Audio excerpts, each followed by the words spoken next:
भारत और अमेरिका के बीच में अभी 2+2 डायलॉग होने वाला है। ये 11 और 12 अप्रैल को होगा, नेक्स्ट वीक में। और इस मीटिंग से पहले इंडिया ने जो है बिल्कुल अपना स्टैंड क्लियर कर दिया है दुनिया को, इंटरनेशनल कम्युनिटी को, कि वो जो है रूस के साथ अपने ट्रेड रिलेशनशिप, अपने इकोनॉमिक टाइज जो है वो डिस्टर्ब नहीं करने वाला है। और इंडियन गवर्नमेंट ने जो है क्लियरली कह दिया, it has declined clearly that it will not reduce any business relationship with India, between India and Russia, and despite of any international pressure.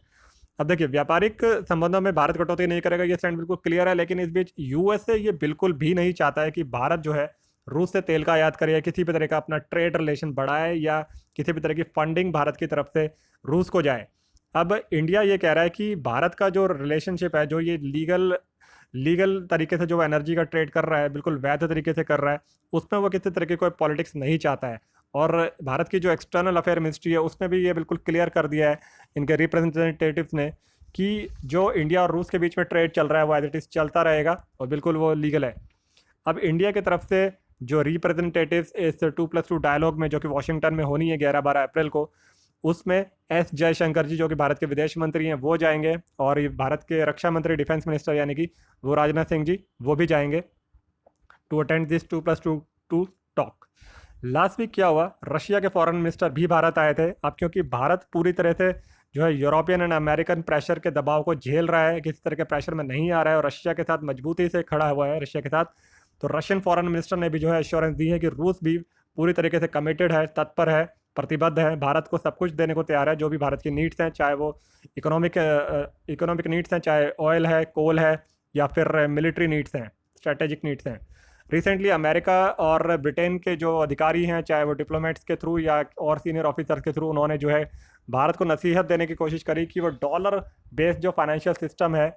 International trade का, उसको डिस्टर्ब करने की कोशिश ना करे, उसको कमज़ोर करने की कोशिश ना करे। ऐसा उन्होंने इसलिए बोला, इस बैकग्राउंड में बोला, क्योंकि भारत जो है रूस से तेल खरीद रहा है, कोल खरीद रहा है, और उसका पेमेंट जो है वो डॉलर में नहीं कर सकता, क्योंकि रशिया के जो बैंक्स हैं वो स्विफ्ट सिस्टम के अंडर बैंड हैं, उसमें उससे आउट हो चुके हैं। स्विफ्ट सिस्टम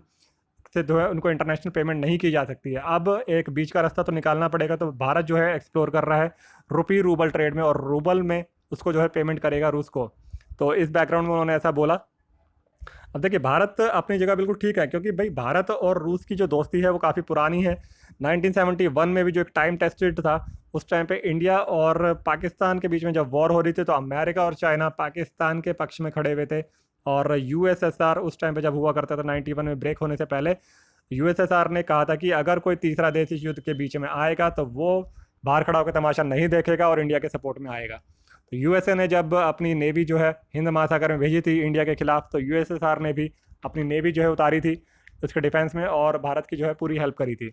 और देखिए, जब भारत आज़ाद हुआ था 1947 में, उस टाइम पे भी जब हमारे पास बेसिक इंफ्रास्ट्रक्चर की कमी थी और उसको एस्टैब्लिश करने की नीड थी, तब भी यूएसएसआर हमारे साथ खड़ा था, और उसने हमें जो है हमारे स्टील के कारखाने एस्टैब्लिश करने में, जो चाहे अंतरिक्ष कार्यक्रम हो,